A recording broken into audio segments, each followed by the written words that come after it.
বিলাইমারির একটা ছেলে এই গ্রামে প্রতিদিন ভিক্ষা করে, তার চাল হয় 1.5 কেজি 2 কেজি। আর ওই রতুয়ার একটা মেয়ে ভিক্ষা করতে আসে এই গ্রামে, ওই চাল হয় প্রতিদিন 12-13 কেজি। বিলাইমারির ছেলেটা ভাবছে আমি শালা গ্রামের ছেলে, আমার 1.5 কেজি, আর ও রতুয়া থেকে আসে ওর হয় 15 কেজি। হয় কি করে? নিশ্চয় ভিক্ষা করার কোনো ক্যাপাসিটি আছে, তাছাড়া এত টাকা হচ্ছে কি করে ওর? তা ও কি করে ভিক্ষা করে এটা আমি একবার দেখব। ছেলেটা রাস্তার ধারে বসে আছে, আর মেয়েটা টোটো গাড়ি করে বিলাইমারি মাস্টার আব্দুর রহমানের বাড়ির সামনে নেমেছে।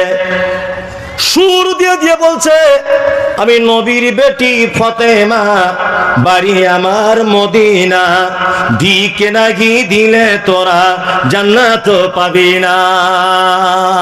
আমি নবীর বেটি ফতেমা, বাড়ি আমার মদিনা, ভিকে নাহি দিলে তোরা জান্নাত পাবি না। আব্দুর রহমানের বউ দেখছে হলে হতেও পারে, নবীর বেটি হয়তো রূপ সেজে এসেছে। মেয়েদের মন তো খুব নরম, ওরা দেখবেন যে মুরগি ডিম দিতে দিতে মরে যায়, ওই মুরগি মরে গেলে যে যেমন কাঁদে, ওর বাপ মরে গেলেও তেমন কাঁদে, এত মন ওদের নরম। ও ভেবেছে হয়তো অরিজিনালি নবীর বেটি ফতেমা রূপ ধরে এসেছে, যে 2 কেজি চাল দিয়ে দেয়। এখন এই গ্রামের ছেলেটা পাশে সাইডে সব শুনছে যে সালা ভিক্ষা করে কেমন করে, চালাকিটা আমায় ধরতে হবে। এ তখন ছেলেটা বলছে, ওরে বাবা, আমি এতদিন শুনেছি ছেলেরা চিটার হয়, তো মেয়েরাও চিটার, নবীর বেটির নামে চাল তুলছে। ফতেমার স্বামীর নাম কি ছিল? হযরত আলী। মেয়েটা আর একটা বাড়ি গেল, গিয়ে বলছে আবার সুর করে করে, আমি নবীর বেটি ফতেমা, বাড়ি আমার মদিনা, ভিকে নাহি দিলে তোরা জান্নাত পাবি না।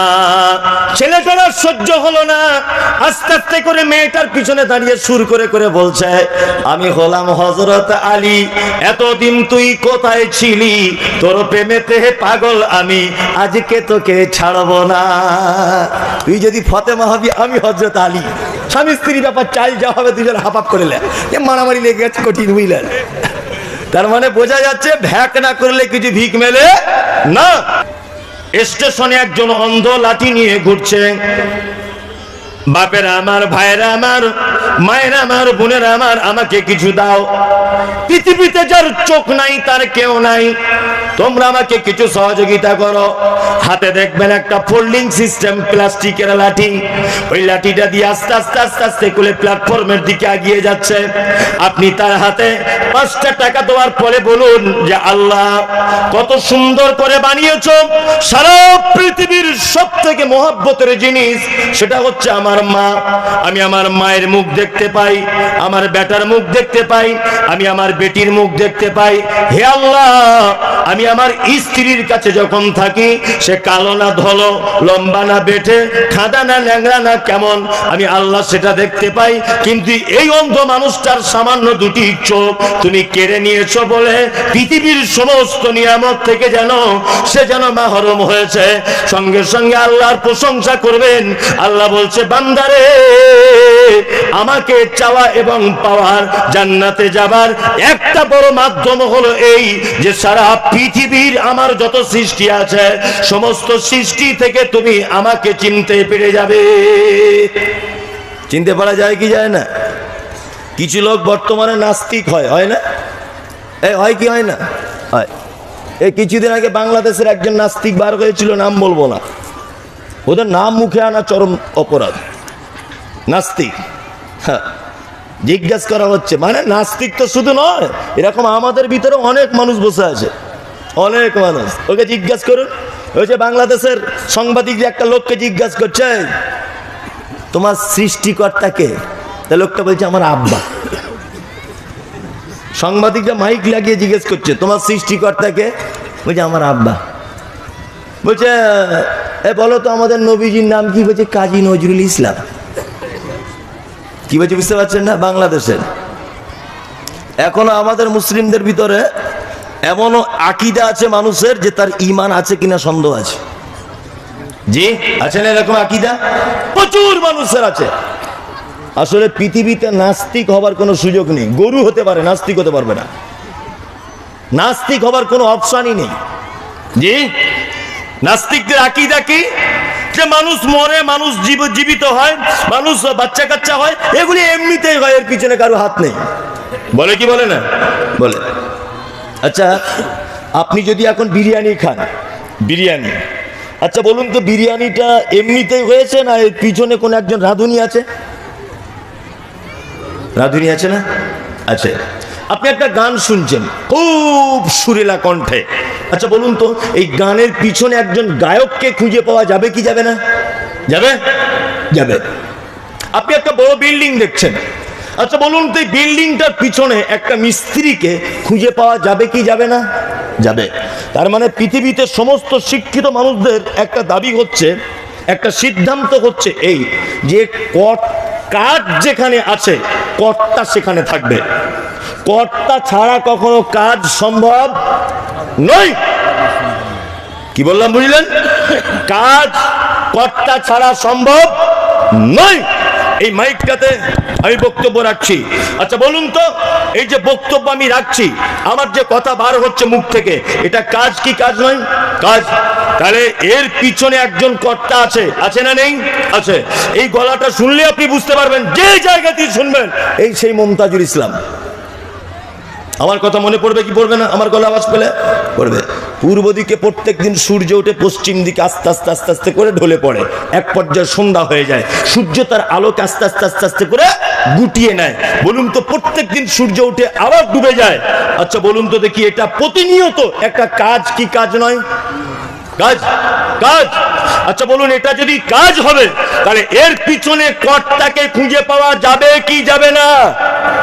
যাবে। যাবে। সেই কর্তাকে আল্লাহ। নাস্তিক হবার কোন সুযোগ ইসলামে নেই। ইসলামে কেন, পৃথিবীর কোনো লজিকেই নেই, কোনো মানুষ নাস্তিক হতে পারে না। এখন জোর করে যদি কেউ বলে আমি নাস্তিক হবো, সে ব্যাপারটা আলাদা। আল্লাহ সুবহানাহু ওয়া তাআলা পৃথিবীতে যা কিছু তৈরি করেছেন, যা কিছু সৃষ্টি করেছেন, নিখুঁত ভাবে করেছেন। কি বললাম বুঝলেন না? নিখুঁত, কোনো রকমের সৃষ্টিতে ভুল খুঁজে পাওয়া যাবে না। আল্লাহ তাআলা তারপরে বলছেন ফারজিল বাসার, তোমার নজরটাকে আবার একটু ঘুরিয়ে দেখো, হাল তারা মিন ফুতুর, তোমার নজরে কোন রকমের কোন ডিফেক্ট ধরা পড়বে না। সুম্মারজিল বাসারা কাররাতাইন ইয়ানকালিব ইলাইকাল বাসারু খাশিয়াও ওয়া হুয়া হাসীর। আল্লাহ বলছে তৃতীয়বার তোমার চোখটাকে আবার আমার সৃষ্টির দিকে, বিশালতার দিকে তাকিয়ে দেখো। আল্লাহ তাআলা বলছেন তোমার চোখ লজ্জিত অপমানিত হয়ে তোমার কাছে ফেরত আসবে, আমার সৃষ্টির কোন রকমের ভুল খুঁজে পাওয়া যাবে না। চলুন আল্লাহ তাআলা বলছেন ওয়ালাকাদ যায়্যানাস সামাআদ দুনিয়া, আমি দুনিয়ার আসমানকে প্রদীপ মালা দিয়ে সাজিয়েছি, ওয়া মাসাবিহা ওয়া জাআলনাহা রুজুমান লিশ-শায়াতিন, এবং ওইগুলোকে দিয়ে শয়তানকে মারার একটা মাধ্যম তৈরি করেছি। মাঝে সাঝে মাঠে ঘাটে রাতের বেলা দেখা যায় না আকাশ থেকে মনে হয় আগুন পড়ছে, হ্যাঁ কি পড়ে? তারা। এই খ্যাপা কথা, আগে বুঝে বলো, একটা তারা বললে পৃথিবী তোমায় খুঁজে পাওয়া যাবে? হ্যাঁ জি না, তারা পড়ে না। তাফসীর ইবনে কাসিরের ব্যাখ্যাতে বলা হচ্ছে যে ওই তারা থেকে এক রকমের আগুনের ফুলকি আসে, তাই দিয়ে শয়তানকে কি হয়? মারা হয়। আল্লাহ তাআলা পবিত্র আল কোরআনে নোট করে দিয়েছেন সব কিছু। চলুন আল্লাহ তারপরে আবার বলছেন ওয়ালিল্লাযীনা কাফারু ওয়াজআলনাকা রুজুমান লিশ-শায়াতিন ওয়া আতাদনা লাহুম আযাবাস সাঈর। আল্লাহ বলছেন শয়তানদের জন্য আমি সাঈর নামক জাহান্নাম রেডি করে রেখে দিয়েছি। তারপর আল্লাহ বলছেন ওয়ালিল্লাযীনা কাফারু, আগের উপরের যে কথাগুলো বললাম এগুলো যদি কেউ অস্বীকার করে, বিরব্বিহিম আযাবু জাহান্নাম ওয়া বিইসাল মাসীর, তাহলে আমি তাদেরকে চিরস্থায়ী জাহান্নামের ভিতরে কে রাখবো। এইবার আপনার সঙ্গে আমার দুই চারটে কথা হোক, খুব মনোযোগ সহকারে শুনবেন, এটা আপনার কাছে আমার বিনীত অনুরোধ। আগেরগুলো যদি বিশ্বাস না করেন, থাকার জায়গা কোথায়? জাহান্নাম। জাহান্নামটা একটু পরে শুনুন। আগে জাহান্নামের আগে আর একটা জায়গা আছে, তার নাম কিয়ামত। তার নাম কিয়ামত। কিয়ামতের মাঠের দৃশ্যটা আগে শুধু দেখুন, তারপর জাহান্নাম তো বহুত দূর কি বাত হয়। আল্লাহ তাআলা বলছেন ইয়া আইয়ুহান নাসুত্তাকু রাব্বাকুম ইন্না যালজালাতাস সাআতি শাইউন আযীম। হে মানুষ, তোমরা তোমার রবকে ভয় করো, নিশ্চয়ই কিয়ামতের দিবসের ভয়াবহতা বড় কঠিন, খুব বড় কঠিন, খুব বড় কঠিন। কিয়ামতের দিবসের ভয়াবহতা কি? খুব বড় কঠিন। কত কঠিন? আল্লাহ তাআলা বলছেন, ইয়াউমা তারাউনাহা তাযহালু কুল্লু মুরজিআতিন আম্মা আরজাত ওয়া তাযাউ কুল্লু যাতি হামলিন হামলাহা ওয়া তারান নাসা সুকারা ওয়া মা হুম বিসুকারা ওয়ালাকিন্না আযাবাল্লাহি শাদীদ। একটা মা তার বাচ্চা পেটে থাকবে, নিচের দিকে পড়ে যাবে, মা বুঝতে পারবে না যে বাচ্চাটা কোথায় গেল। আল্লাহু আকবার। একজন দুগ্ধ দানকারিনী মা তার বাচ্চাকে দুধ পান করাতে ভুলে যাবে, মানুষগুলিকে দেখতে পাওয়া যাবে তারা যেন সব মাতালের মতো করে ঘুরছে। কিসের মতো করে? মাতালের মতো। আল্লাহ বলছে, ওমা হুম বিসুকারা, একজনাও তারা মদ পান করেনি, ওয়ালাকিন্না আযাবাল্লাহি শাদীদ, শুধু আমার কঠিন আযাবের ভয়ে তারা কিয়ামতের মাঠে মাতালের মতো করে ঘুরবে। এর নাম কিয়ামতের মাঠ। কিয়ামতের মাঠ সম্পর্কে আল্লাহ কি বলেন? ইযা যুলজিলাতিল আরযু জিলজালাহা ওয়া আখরাজাতিল আরদু আসকালাহা। এই আয়াতের তরজমা করার আগে আপনাকে একটা দুনিয়াবি কথা বলে দিই, কিয়ামত কত কঠিন। তারপর তো জাহান্নাম বলছি আপনাকে। কিছুদিন আগে তুরস্কের মাটিতে একটা ভূমিকম্প হয়েছিল, দেখেছেন? বিজ্ঞানীরা বলছে যে মাটি থেকে ৮,০০০ ফুট নিচে মূল ভূমিকম্পের উৎপত্তি হয়। তার ফলশ্রুতিতে উপরের বিল্ডিংগুলো থরথর করে কাঁপতে কাঁপতে সব ঝরে পড়ে। অজস্র নারী পুরুষ শিশু আবাল বৃদ্ধ বনিতা সকলেই মারা যায়। অজস্র প্রাণীগুলি তারা সব ধ্বংস হয়ে যায়। কোটি কোটি কোটি কোটি টাকা সম্পদ নষ্ট হয়েছে তুরস্কের মাটিতে। দেখেছেন এগুলো? সোশ্যাল মিডিয়াতে দেখেছেন। বিজ্ঞানীদের মতামত, পৃথিবীর মাটিতে যে ভূমিকম্প হয় এটা কেমন করে? বলছে এর নিচে একটা স্তর আছে, ওখানে প্লেট দিয়ে সাজানো। ওদের নিজস্ব মতামত যদিও। বলছে প্লেটটা সরে গেলে আস্তে আস্তে করে ভূমিকম্প হয়, এটা ওদের মতামত। আমি ধরেই নিলাম সত্য। বিজ্ঞানীদের ভাষা অনুযায়ী পৃথিবীতে ভূমিকম্প এইভাবে থরথর করে কাঁপে। কিভাবে? এইভাবে। আল্লাহ তাআলা বলেন, কিয়ামতের দিনে মূল যে ভূমিকম্প হবে, ইযা যুলজিলাতিল আরযু জিলজালাহা ওয়া আখরাজাতিল আরদু আসকালাহা, কিয়ামতের দিন জিলজাল অর্থাৎ ভয়াবহতা এত কঠিন হবে যে সেই দিনের ভয়াবহতায় ওয়া আখরাজাতিল আরদু আসকালাহা, মাটির তলায় থাকা ভারী ভারী সম্পদগুলোকে উপরে তুলে দেওয়া হবে। যেমন ধরে নিতে পারেন, ছাদ ঢালাই করা মেশিন দেখেছেন? ছাদ ঢালাই করা মেশিনে যেমন ইট বালি পাথর সিমেন্ট দেওয়ার পরে উপরের মাল নিচে, নিচের মাল উপরে, কিয়ামতের দিনের ভূমিকম্পের অবস্থা ঠিক এইরকম হবে। উপরের এই আয়াতগুলো যদি আপনি না মানতে পারেন তাহলে আপনার জন্য রয়েছে রেডি জাহান্নাম। আল্লাহ তাআলা জাহান্নামের বর্ণনা দিতে গিয়ে বলছেন, নারুল্লাহিল মুকাদা, জাহান্নাম আমার নিজস্ব প্রজ্বলিত আগুন, আল্লাতী তাত্তালিউ আলাল আফিদা, আগুনের তীব্রতা এত বেশি যে মানুষের অন্তঃকরণ পর্যন্ত পুড়িয়ে ছাই করে দিবে। ইন্নাকা আলাইহিম মুসাদা, আর ওই জাহান্নামীদেরকে জাহান্নামের ভিতরে আগুনের তৈরি করা জিনজিলে তাদেরকে বেঁধে দেওয়া হবে। ইন্নাকা আলাইহিম মুসাদা, আল্লাহ তাআলা বলছেন জাহান্নামীদেরকে জাহান্নামে ঢুকিয়ে দেওয়ার পরে তাদেরকে কি করা হবে? ঢাকনা দিয়ে ঢেকে দেওয়া হবে। ইন্নাকা আলাইহিম মুসাদা ফি আমাদিম মুমাদ্দাদা, আর তারপরে তাদেরকে কি করা হবে? জিনজিলে করে বেঁধে দেওয়া হবে। এর নাম কি? জাহান্নাম। কোরআন যদি না মানেন, কোরআন যদি আপনি না মানেন, আপনার থাকার জায়গা কোথায়? জাহান্নাম, তাই না? কয়েকটা জিনিস আপনাকে মনে করিয়ে দিচ্ছি আবার। কোরআন যদি না মানেন, থাকার জায়গা কোথায়? জাহান্নাম। এতক্ষণ পর্যন্ত যা কিছু বললাম, দুটো একটা কথা। আমার আগে নাদবী সাহেব বললেন 2-4টে কথা, তারও আগে একজন বক্তা বললেন, আমার পরেও একজন নদিয়ার থেকে খুব সুন্দর কণ্ঠে বক্তব্য রাখেন এবাদুল্লাহ ইসলাকি। যে সমস্ত কথা আলেম ওলামার আলোচনা রাখছে মানা যাবে। যদি আপনার মানা না যায় এই যে আল্লাহ তাআলার ভাষা হচ্ছে কি, ওয়ালিল্লাযীনা কাফারু বিরাব্বিহিম আযাবু জাহান্নাম ওয়া বিসাল মাসীর। তাদেরকে ধরে কোথায় বলা হবে? জাহান্নাম। ওয়া বিসাল মাসীর, চিরস্থায়ী তারা সেখানে অবস্থান করবে। জাহান্নামে তাদেরকে দেওয়ার পরে আল্লাহ বলছে ইযা উলকু ফিহা সামিউ লাগা শাগীকা ওয়া গিয়া তাফুর। আল্লাহ বলছে জাহান্নামে নিক্ষেপ করে দেওয়ার পরে তার ভিতর থেকে একটা বিকট আওয়াজ তারা শুনতে পাবে জাহান্নামীরা। পরস্পর আয়াতগুলিকে জাহান্নামের বর্ণনা দেওয়া হয়েছে। আমরা সকলেই জাহান্নাম থেকে বাঁচার চেষ্টা করব ইনশাআল্লাহ। ইনশাআল্লাহ বিনিময়ে যাব কোথায়? কোথায়? জান্নাত, তাই না? জান্নাত যেতে চান তো? সবাই যেতে চাই আমরা। একটা মাত্র হাদিস আপনাদেরকে বলে দিচ্ছি জান্নাতে যাওয়ার জন্য। এই হাদিসটাই যদি আপনি মেনে চলেন ইনশাআল্লাহ আপনার জন্য জান্নাত একদম অবধারিত। বলে দিই, বলে দেব।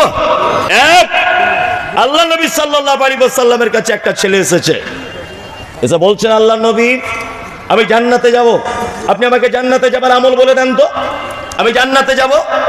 বিশ্ব নবী বললেন সর্বপ্রথম তা'বুদুল্লাহ, তুমি আল্লাহর সর্বক্ষেত্রে গোলামি করবে। সর্বক্ষেত্রে গোলামি কার করা লাগবে? আল্লাহ। ওয়ালা তুশরিক বিহি শাইয়া, কখনোই যেন আল্লাহর সঙ্গে কাউকে শরীক করে দিও না। এই কাবিরা গুনাহ কাকে বলে জানেন?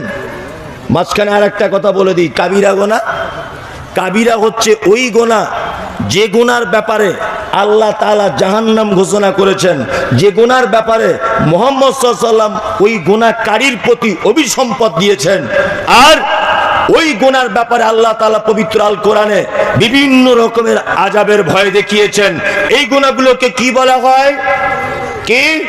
কাবিরা গুনাহ, তাই না? আচ্ছা, আমরা ছোট থেকে একটা ঘটনা শুনছি যে আল্লাহ যারা ঈমানদার তাদেরকে জাহান্নামে যদি দেয়, জাহান্নামে আযাব ভোগ করতে করতে করতে করতে এমন একটা টাইম আসবে তাদেরকে আবার জান্নাতে দেওয়া হবে। শুনেছি না আমরা? আচ্ছা, এবার আপনাকে একটা কথা বলি, জাহান্নাম থেকে মুক্তি পাবে কারা? মুক্তি পেয়ে জান্নাতে যাবে কারা?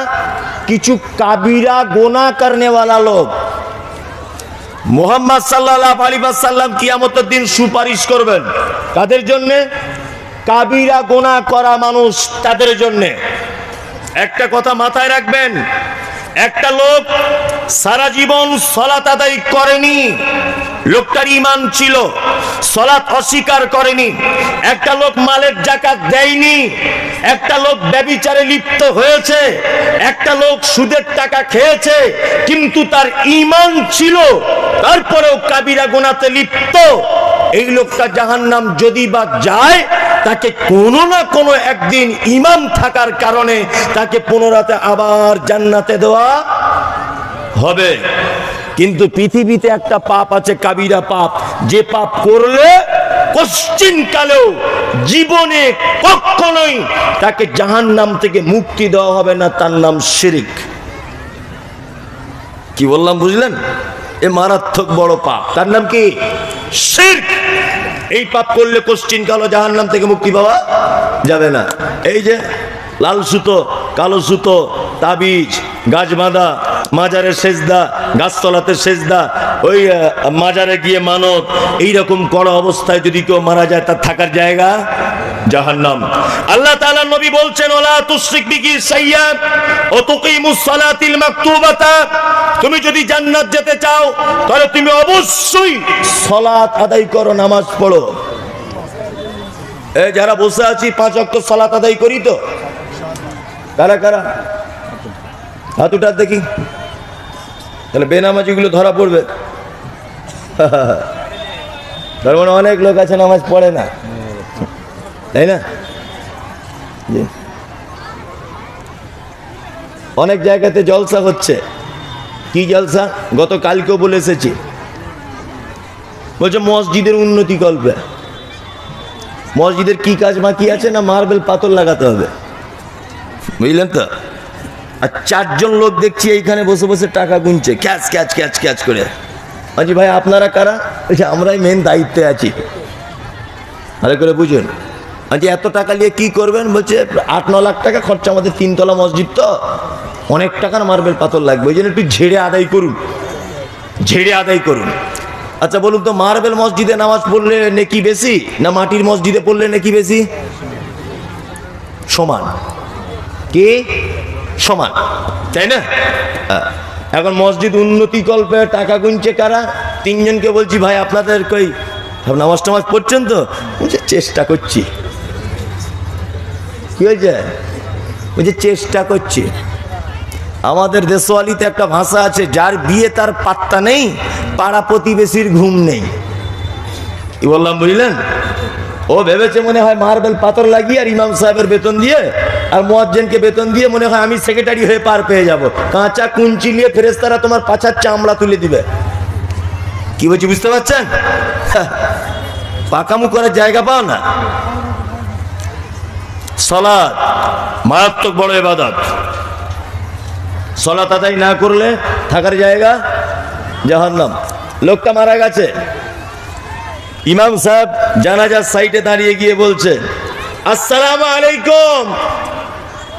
সবাই চুপ করুন, মনোযোগ দিয়ে শুনুন। তো কি মনোযোগ দিয়ে শুনবে?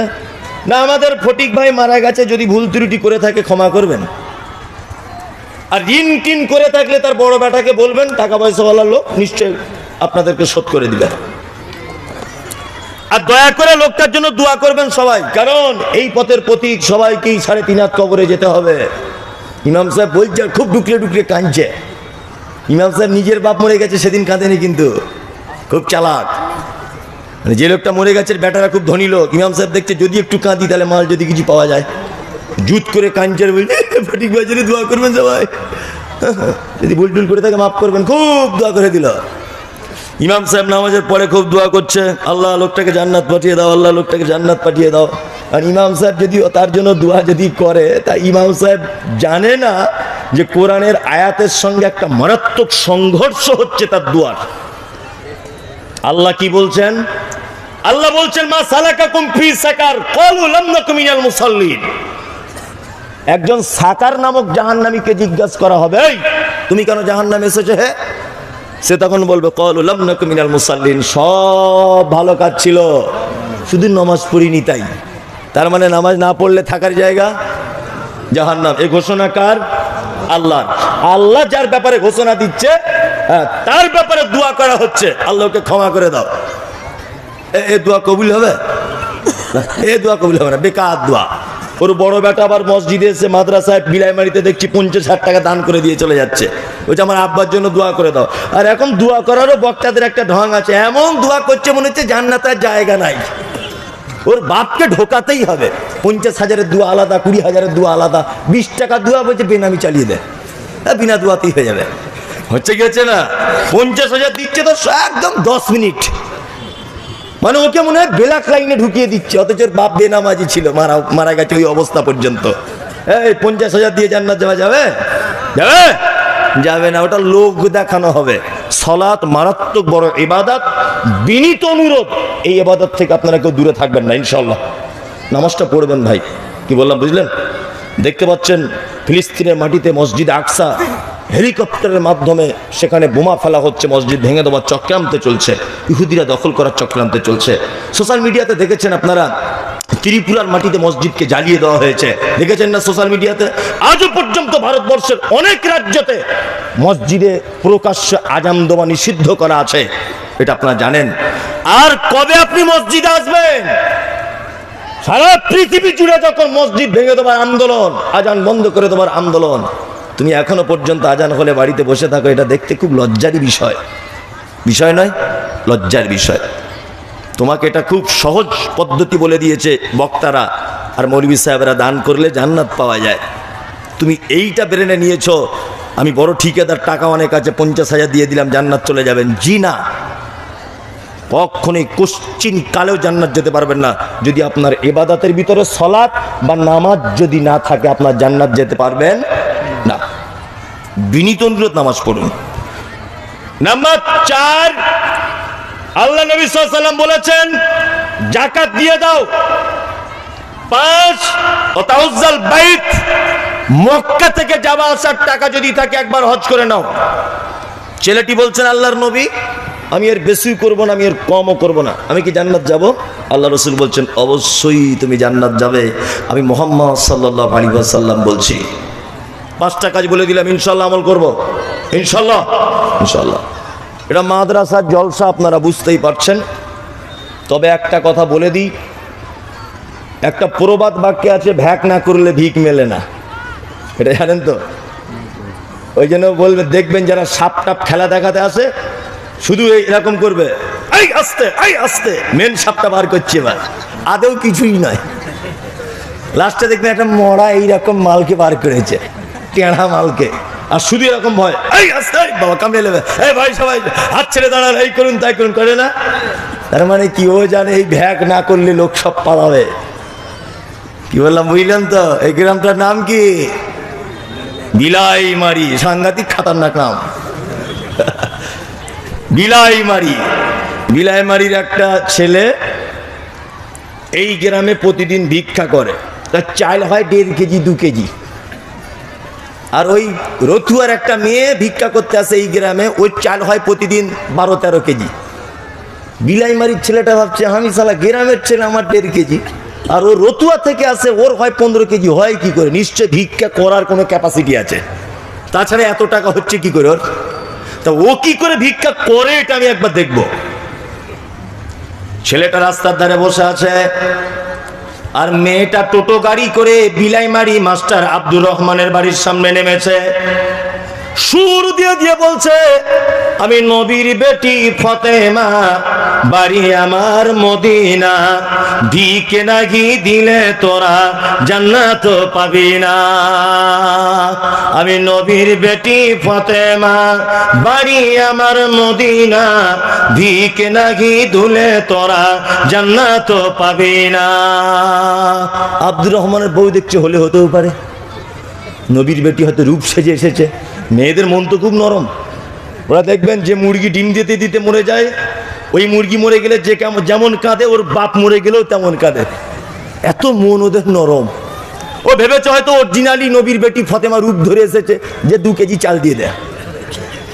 এখন এই গ্রামের ছেলেটা পাশে সাইডে সব শুনছে যে শালা ভিক্ষা করে কেমন করে, চালাকিটা আমায় ধরতে হবে। এ তখন ছেলেটা বলছে, ওরে বাবা, আমি এতদিন শুনেছি ছেলেরা চিটার হয়, তো মেয়েরাও চিটার, নবীর বেটির নামে চাল তুলছে। ফতেমার স্বামীর নাম কি ছিল? হযরত আলী। মেয়েটা আর একটা বাড়ি গেল, গিয়ে বলছে আবার সুর করে করে, আমি নবীর বেটি ফতেমা, বাড়ি আমার মদিনা, ভিকে নাহি দিলে তোরা জান্নাত পাবি না। ছেলেটার সহ্য হলো না, আস্তে আস্তে করে মেয়েটার পিছনে দাঁড়িয়ে সুর করে করে বলছে, আমি হলাম হযরত আলী, এতদিন তুই কোথায় ছিলি, তোর প্রেমেতে পাগল আমি, আজকে তোকে ছাড়বো না। তুই যদি ফতেমা হবি, আমি হযরত আলী। স্বামী স্ত্রী ব্যাপার, চাই যা হবে দুজন হাফ করে মারামারি লেগে গেছে, কঠিন বুঝলেন? তার মানে বোঝা যাচ্ছে ভ্যাক না করলে কিছু ভিক মেলে না। চলুন বুখারীর একটা হাদিস আপনাকে বলি। যারা এখানে বসে আছেন নবীকে ভালোবাসেন এরকম লোক হাত তুলুন তো, কারা কারা? কেউ বাকি থাকবেন না, তুলুন। মাশাআল্লাহ। হাদিস বর্ণনা হয়েছে সহিহ বুখারীতে, বর্ণনা করেছেন, নাম হলো তার আম্মা জান আয়েশা। শুধু আয়েশা তার নাম নয়, আল্লাহর নবী আদর করে ডাকতেন তার নাম হুমাইরা। হুমাইরা মানে হলো লাল বর্ণের দেখতে ছিল হযরতে আয়েশা, এই জন্য আল্লাহর নবী আদর করে বলতেন, হুমাইরা রে, এটা হচ্ছে আবু বকরের স্ত্রী, আবু বকরের বেটি। শুধু এই নয়, হাদিসের পরিভাষাতে আয়েশাকে বলা হয় মুহাদ্দিসা। শুধু এখানেই ক্ষান্ত নয়, যত মহিলা সাহাবিয়াত হাদিস বর্ণনা করেছেন, আয়েশার থেকে বেশি কেউ করতে পারেনি। আপনি যদি আয়েশার জীবনী পড়েন তাহলে দেখতে পাবেন আয়েশা জীবনে 11,000 মহিলাকে কোরআনে শিক্ষা দিয়েছেন। শুধু এখানেই ক্ষান্ত নয়, বিশ্ব নবী যত মেয়েকে বিবাহ করেছেন সব বিধবাদের বিবাহ করেছেন। একজন কুমারীকে বিবাহ করেছিলেন, তার নাম হচ্ছে আম্মা জান আয়েশা। শুধু এখানেই ক্ষান্ত নয়, নয়, বিশ্ব নবী অন্যান্য বিবিদের কাছে যখন রাতের বেলাতে শুয়ে থাকতেন, জিবরিল আমিন ওহী নিয়ে ফেরত চলে যেতেন, লজ্জা করতেন, ওহী অবতীর্ণ হতো না। কিন্তু আল্লাহ নবী বলছেন, আবু বকরের বেটি আয়েশা এত ভাগ্যবতী নারী, আমি যখন আয়েশার বিছানায় শুয়ে থাকতাম আমার কাছে জিবরিল কোরআন অবতীর্ণ করত। শুধু এখানেই ক্ষান্ত নয়, বিশ্ব নবী বলছেন আয়েশাকে বিবাহ হওয়ার আগে আমাকে দুইবার স্বপ্নের মাধ্যমে দেখানো হয়েছে। এই আয়েশা হাদিস বর্ণনা করেছেন, সহিহ বুখারীতে হাদিসটা এসেছে। আম্মা জান আয়েশা বলেন, হাদিস বর্ণনাকারিনী আয়েশা কোন বিবি নবীজিকে করিলেন জিজ্ঞাসা, ওগো নবী তব সাথে দেখা হবে কার? নবী বলে দুনিয়াতে হাত লম্বা যার।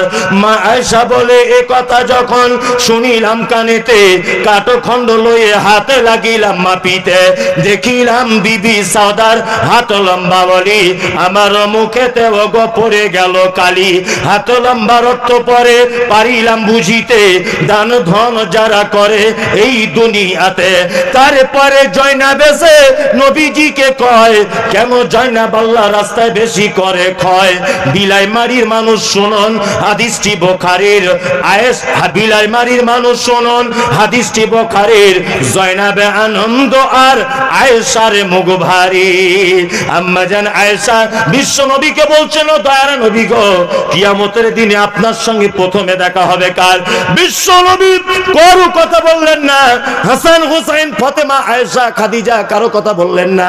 তিনি বলছেন, আয়েশা রে, যার হাত লম্বা হবে তার সাথে আমার দেখা হবে। আয়েশা ব্যাপারটা বুঝতে পারলেন না, অল্প বয়সের মেয়ে একটা কাঠের লাঠি নিয়ে হাতগুলো মাপছে অন্যান্য স্ত্রীদের। আল্লাহর নবী দেখা যাচ্ছে আল্লাহর নবীর আর একজন বিবি ছিল, তার নাম সাউদা। সাউদা খুব মোটা সোটা মহিলা ছিলেন, তা সাউদার হাতটা খুব লম্বা। তা আয়েশা তখন আল্লাহ রসুলকে বলছেন, আল্লাহ রসুল তাহলে আমি আয়েশা আপনাকে এত ভালোবাসি, কিয়ামতের দিন আপনার সাথে দেখা হবে না? আল্লাহ রসুল তখন বলছেন, আয়েশা খেপি কোথাকারে, এরকম হাত লম্বা নয়। যারা দানের ব্যাপারে হাত লম্বা করে দেয়, আমি মুহাম্মদ সাল্লাল্লাহু আলাইহি ওয়াসাল্লাম কিয়ামতের দিন প্রথমে ওই লোকটার সাথে দেখা করব।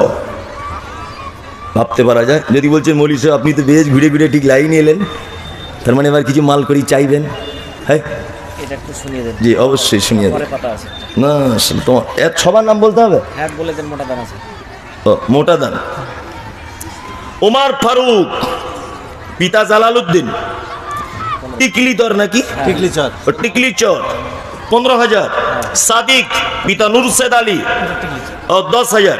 রহমত আলী শাহজাহান 10,000।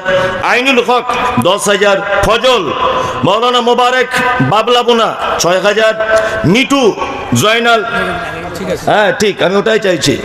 এই ভাই আপনারা চলে যাচ্ছেন কেন? দুটো লোক উঠবেন, এর চাপ যাদের খুব চাপ লেগেছে উঠবেন, আর যাদের বিড়ি টিড়ি নেশা টেশা আছে, যদি মনে করেন যে একেবারে আর থাকা যাচ্ছে না, তাহলে হয়তো যেতে পারেন। তবে ওটা যে হালাল এটা বলবো না, ওটা হারাম।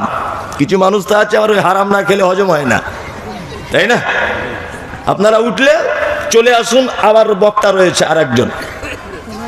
বিনীত অনুরোধ আপনাদের কাছে যে আপনারা আমার হাতে 2-5 হাজার 10,000 বলবো না, 1-2 হাজারও যদি পারেন তাহলে আমার হাতে দেন। আমি মুসাফির মানুষ, আপনার জন্য দোয়া করবো।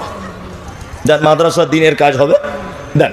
2-5 হাজার যদি থাকেন এখানে কেউ, আমি তো জানি না, আর আমি ভালো আদায় করতেও পারি না, ওই জন্য আপনাদের কাছে অনুরোধ যে একজন মানুষ এখান থেকে উঠে একটু দয়া করে বলুন যে আমি 1,000 বা 2,000 বা 3,000 দিব মাদ্রাসাতে। একটা লোক বলুন। কত? 10,000 লিস্টই আছে 1 লাখ 1.5 লাখ 2 লাখ। ও 1 লাখ 1.5 লাখ 2 লাখ, মানে আমি